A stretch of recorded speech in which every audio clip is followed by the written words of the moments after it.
পটুয়াখালীর মির্জাগঞ্জ উপজেলা থেকে আমি মুন্না আপনাদেরকে জানাচ্ছি স্বাগত। আজকে আমরা যাচ্ছি পটুয়াখালীর মির্জাগঞ্জের সেই বিখ্যাত ইয়ারউদ্দিন খলিফার মাজারে। সেই মাজারটি ঘুরে ঘুরে তো দেখাবোই, সাথে জানাবো এর বিস্তারিত ইতিহাস। বঙ্গোপসাগরের কোল ঘেঁষে দক্ষিণবঙ্গের পটুয়াখালী জেলা। এই জেলায় অন্যতম জনপদ সুজলা সুফলা মির্জাগঞ্জ। এখানেই শায়িত রয়েছে প্রখ্যাত সাধক হযরত ইয়ারউদ্দিন খলিফা। মির্জাগঞ্জ যেতে হলে আপনাকে পাড়ি দিতে হবে পায়রা নদী।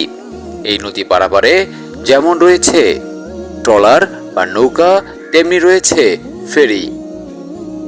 আমরা এখন যাচ্ছি মির্জাগঞ্জে। অলরেডি আমরা পটুয়াখালী এবং মির্জাগঞ্জের মাঝখানে যে নদী, যে পায়রা নদী, সেটা অতিক্রম করে এপারে চলে আসছি। এখন যাবো আসলে মির্জাগঞ্জ। এটা হচ্ছে ইয়ারউদ্দিন খলিফার মাজারে যাব আমরা। আনুমানিক 10 মিনিট সময় লাগবে।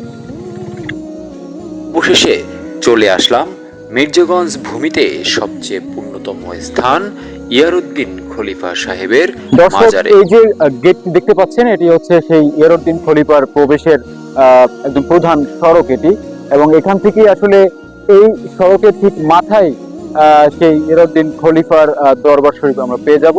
তো চলুন দর্শক, আসলে দেরি না করে আমরা প্রবেশ করি সেই বিখ্যাত ইয়ারউদ্দিন খলিফার মাজারে। তিনি সুদীর্ঘ সময় মির্জাগঞ্জে অতিবাহিত করলেও হযরত ইয়ারউদ্দিন খলিফা এর জন্মস্থান মূলত শরীয়তপুর জেলায়। শরীয়তপুরের ধামসি গ্রামে তিনি জন্মগ্রহণ করেন। তার জন্মসাল সঠিকভাবে জানা যায়নি। তার প্রকৃত নাম ইয়ারউদ্দিন খাঁ, পিতার নাম সরাই খাঁ। এই মুহূর্তে আমরা যে মার্কেটের সামনে দাঁড়িয়ে আছি, এটি মির্জাগঞ্জ দরবার শরীফের যে বৈঠকখানা, সেই বৈঠকখানার ঠিক সাথেই এই বাজারটি। এখানে নানান ধরনের জিনিসপত্র আপনি কিনতে পাবেন। এখানে আপনি যেমন টুপি, তসবি থেকে সহকারে আসলে আপনি যদি মাজারে এই যে যদি সিন্নি দিতে চান, আসলে বরিশালের বাসায় যে সিন্নি দেওয়া, যে আমরা যে প্রচলন আছে, যে প্রথাটি, সেই সিন্নি যদি আপনি দিতে চান তাহলে আপনাকে এই মার্কেটে আসতে হবে, এবং এখানে আসার পরে আপনি এই ধরনের প্যাকেটে আপনি এই যে সিন্নির যে চাল, সেটি আপনি পাবেন। পাশাপাশি আপনি এখানে চাল এবং গুড়ও আসলে পেয়ে যেতে পারেন এখানে। এবং এই চাল এবং গুড় আপনি ঠিক এই যে মাজারের যে দরবার শরীফ আছেন, এখানে আপনি যদি দিয়ে দেন, তারা তাদের নিজ দায়িত্বে আসলে এই সিন্নিটি রান্না করে। এবং এখানে যারা আগত অতিথি থেকে শুরু করে এখানে যে মাদ্রাসার যারা শিক্ষক এবং শিক্ষার্থী রয়েছে, তারা এই অতিথিশালায় আসেন এবং এই তারা গ্রহণ করেন। এবং সিন্নি দিবেন? হ্যাঁ, সিন্নি তো অবশ্যই দিব, কিন্তু মাজারে চলে আসছে, অবশ্যই দিব। মরহুম ইয়ারউদ্দিন খলিফা সাহেব বাহালি দোকানও করতেন। জানা যায় দোকান খুলে মালামাল সাজিয়ে রেখে কুরআন তিলাওয়াত করতেন।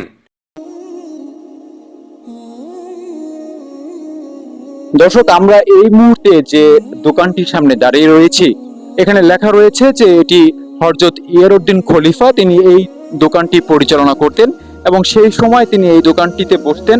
তবে এই দোকানে একটি বৈশিষ্ট্য রয়েছে, সেই সময় থেকেই আসলে প্রচলিত, যে এই দোকানে মালামাল রয়েছে এবং মালের পণ্যের দামও লেখা রয়েছে, কিন্তু কোনো দোকানদার নেই। এই দোকানটিতে আসলে আপনি চাল এবং গুড় যেগুলো রয়েছে সেগুলো আপনি ক্রয় করতে পারবেন, এবং এখানে মূল্য তালিকায় যে মূল্য রয়েছে সেই মূল্য সমপরিমাণ টাকা আপনি এই দান বাক্সে রাখবেন। মরহুম ইয়ারউদ্দিন খলিফা ব্যবসার উদ্দেশ্যে মির্জাগঞ্জ, সুবিদখালী, বিঘাই আশেপাশের বিভিন্ন হাটে গমন করতেন। ব্যবসার কাজে তাকে সাহায্য করতেন একমাত্র বিশ্বাসী খাদেম মির্জাগঞ্জ নিবাসী মরহুম গগন মল্লিক।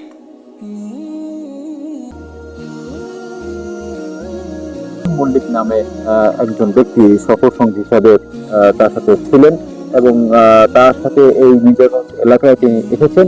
আসলে তার কবরটিও ঠিক এখানেই রয়েছে, সেই গগন মল্লিকের কবর, যিনি হুজুরের সফর সঙ্গী হিসাবে ছিলেন। যে এই হচ্ছে সেই মরহুম ইয়াউদ্দিন খলিফা সাহেবের দরবার শরীফ। তো এখানে আসলে যারা আসে, তো আসলে এটা ম্যাক্সিমাম হয় যে শুক্রবার জুমার নামাজের পরে এখানে এসে মহান রব্বুল আলামিন আল্লাহ তাআলার কাছে প্রার্থনা করে এবং তার জন্য দোয়া করে এবং তার নিজেদের জন্য দোয়া করে এবং তাদের গুনাহ মাফের জন্য আল্লাহর কাছে সবাই প্রার্থনা করে। তো এই হচ্ছে সেই ইয়াউদ্দিন খলিফার দরবার শরীফ।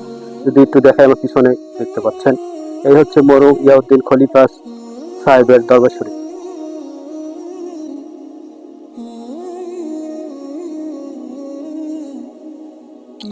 দর্শক, সাগর ভাই এইমাত্র উজু করেছে এবং আমিও আসলে উজুর জন্য প্রস্তুতি নিচ্ছি এবং এখানে যে নদীটি বা নদী বলতে পারেন, এটা যে হ্যাঁ পায়রা নদীর অংশ এবং এই নদীর পার ঘেঁষেই আসলে ইয়াউদ্দিন খলিফার মাজার গড়ে উঠেছে।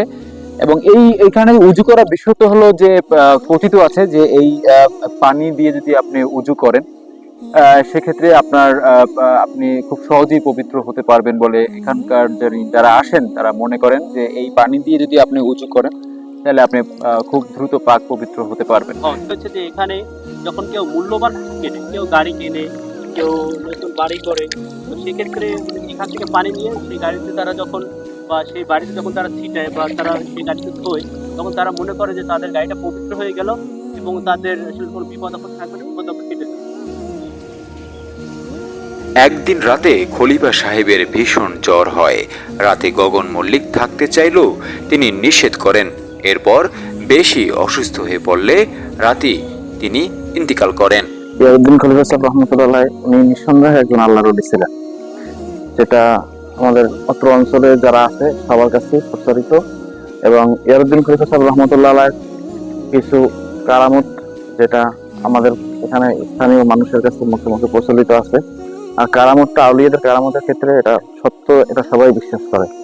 যেমন ইয়াউদ্দিন খলিফা সাহেব রহমতুল্লাহ ওনার একটা কারামতের মধ্যে উল্লেখযোগ্য কারামত হচ্ছে যে ওনার দোকান থেকে যদি কেউ কোনো মাল নিত, উনি দেখা গেছে দোকানের ভিতরে সবসময় কোরআন তেলাওয়াতে ব্যস্ত থাকতেন, আল্লাহর জিকিরে ব্যস্ত থাকতেন। যখন কেউ কোনো মালামাল নিতে আসতো, পাশেই টাকা রেখে সে নিজ হাতে মালটা নিয়ে যেত। তখন দেখা গেছে আপনার কেউ যদি 10 টাকা দিয়ে 10 টাকার চাইতে বেশি মাল নিয়ে যেত, তাহলে সে বাড়িতে গিয়ে ওই 10 টাকার মালই পেত। মির্জাগঞ্জে যে স্থানে খলিফা সাহেব ছিলেন সেখানেই ফাজিল মাদ্রাসা, হিফজ মাদ্রাসা, জামে মসজিদ ও ইয়াতিমখানা প্রতিষ্ঠিত হয়েছে। যে দেখছেন যে আম গাছটি, এটা হচ্ছে এখানে বার্ষিক একটা মাহফিল হয় প্রতি বছর। তো 3 দিন ব্যাপী সেই মাহফিলটা অনুষ্ঠিত হয়।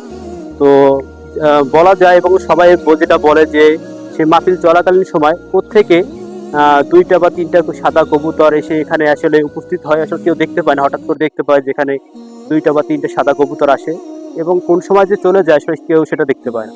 এই সেই গাছটি, সেই আম গাছটি। এখানে প্রতি বছর 24 ও 25 ফাল্গুন বাৎসরিক মাহফিল অনুষ্ঠিত হয়। মাহফিলে প্রায় লক্ষাধিক লোকের সমাগম ঘটে।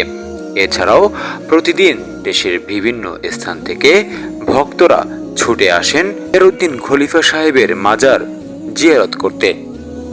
আশা করি ভিডিওটি ভালো লেগেছে। যদি ভালো লেগে থাকে অবশ্যই শেয়ার করবেন, কমেন্টস করবেন। আর এরকম নতুন নতুন ভিডিও দেখতে অবশ্যই ফেসবুক পেজে সাথেই থাকবেন।